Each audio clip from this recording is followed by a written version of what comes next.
Hello, friends. This is Dave Hurwitz, executive editor at ClassicsToday.com, here with a 5 CD. Is it 5 CDs or 6? That's 5 CDs, the Charles Ives Anniversary Edition. And according to the back here, well, Charles Ives is 150 this year or next year. I think like this. Is it this year? What were his years? Of course, they don't tell you at the front, do they? I mean, it was 1954, I think he died. So, and he was born in 1874. Yeah. So it's 150 years since his birth. And that makes it a sesquicentennial or some crazy word like that. Anyway, so here we have this thing, which came out originally 50 years ago, presented on the 150th anniversary of the birth of Charles Ives, acclaimed by Leonard Bernstein as, quote, the first great American composer, quote, who, quote, all alone in his Connecticut barn created his own private musical revolution, unquote. This 5 CD box is a unique and provocative introduction only released previously 50 years ago on LP by American Columbia to celebrate Ives' centenary. The historic edition was produced in collaboration with the Yale Music Library and designed by two-time Grammy-nominated American graphic artist Henrietta Kondak. Well, that's really great. And here it is.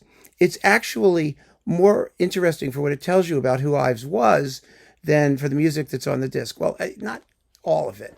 I mean, there are no big works here.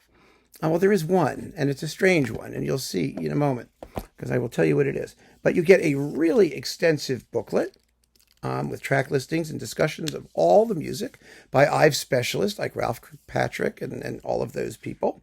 And let's see, a preface by Goddard Lieberson and Vivian Perlis and Ives himself.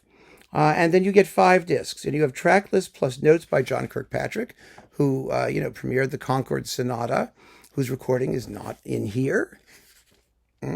I understand, actually, sort of what's going on here, because shortly, in about a month, there's going to be a big box, like a couple of dozen CDs worth, big box of Ives on all of the Sony and RCA, the Columbia and RCA recordings.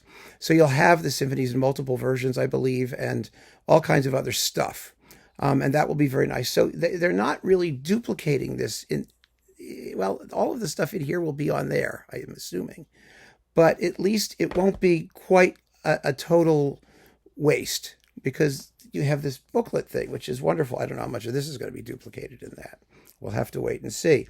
But let me tell you what's in here, and then you can decide if you want it or not. I think it's a very interesting set, like I said, but musically it doesn't give us enough, frankly, to really tell us what we want. They don't even begin talking about the track listings until page 56 of this booklet. There it is. And what we get, let's see, CD1, The Many Faces of Charles Ives. You get the 4th of July, which is good. I mean, the whole 4th of July, but it's only 5 minutes and 39 seconds long. That's with Bernstein. And then you get him, Largo Cantabile, from a set of 3 short pieces, and something called The Pond, and William Booth Enters into Heaven, which is one of his absolutely amazing songs with, in this case, or I guess orchestral accompaniment. Let me see if that's the one you get. With the Greg Smith Singers. Yeah, that's in the Columbia Chamber Orchestra. That's classic. These were orchestrated by Greg Smith, actually, some of these. The Variations on America in the organ original version by E. Power Biggs. In Flanders Fields, another text. The Circus Band March. And The Unanswered Question, again with Bernstein and the New York Phil. So that's basically the summary of Ives that you get, with wonderful little notes about each thing. So that's fine. Now, CD2 gives you his oratorio, The Celestial Country, which is quite early. It's from his just, I think, post-Yale days, or possibly his Yale days, with the Greg Smith Singers. And it's wonderful to have. It's not done very frequently. It's not entirely typical of late Ives. He did, as he said, toss a few dissonances in here and there in the organ part, which is lost and had to be reconstructed for this performance. And then you get 4 songs for chorus and orchestra, which were also arranged by Greg Smith with the Greg Smith Singers. This is one of the classic Ives discs. It really is. It was very hard to find and unavailable, so that's nice to have too. Now, the 3rd disc, let's see, is Songs. And the songs are amazing. Ives was just one of the greatest songwriters ever. And, he wrote a whole bunch of essays about his songs and published 114 songs, the volume, with a big essay about, how some of the songs can't even be sung because they have a right to their own independent existence, absent any interpretation. These are wonderful songs. I'm just telling you've got to hear them. And they're great performances, too. They're with Helen Boatwright, soprano, and John Kirkpatrick. And you've got German songs and American songs and English songs and dissonant, crazy modernist songs and very sentimental, traditional salon type songs. It's a remarkable collection. So that's definitely worth it. And you get texts and translations. So, not translations. You get texts, pardon me. You get translations if they're not in English, because he does Feldeinsamkeit, which is also one of the Brahms 4 serious songs. So that's kind of interesting. So that's nice. Then disc 4 is that CRI recording. Ives Plays Ives. I'm not sure this was in the original version of this because I don't have it anymore from 50 years ago. But you do get Ives playing excerpts from the Concord Sonata. You should have the whole thing. And then improvisation on themes of the third movement from Symphony No. 2.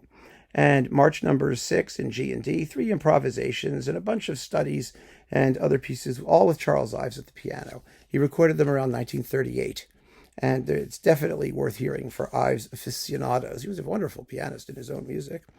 And then there's a series of Charles Ives Remembered, reminiscences and interviews by relatives, friends, and associates, along with some musical excerpts and things. That's fun.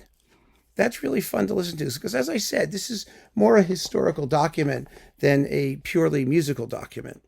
And so if you're interested in American music and you're interested in Ives and who he was, and you should be because he was amazing, an extraordinary genius, he really was, then this is worth getting. 5 discs, not too expensive. And when the big box comes out, you can get that. If you are hesitant and can't do both, wait for the big box. I'm telling you now. This is nice. It's good for a scholarly sort of perusal and for reading and whatnot. But at the end of the day, it's all about Ives' music, of course, and you want to have as much of that as possible. So wait a month. That's my suggestion. Of course, if this is the year 2956, this will be out of print anyway. And if it's not, well, then you can do whatever you want to do. So keep on listening, friends. Thanks so much for joining me. Take care.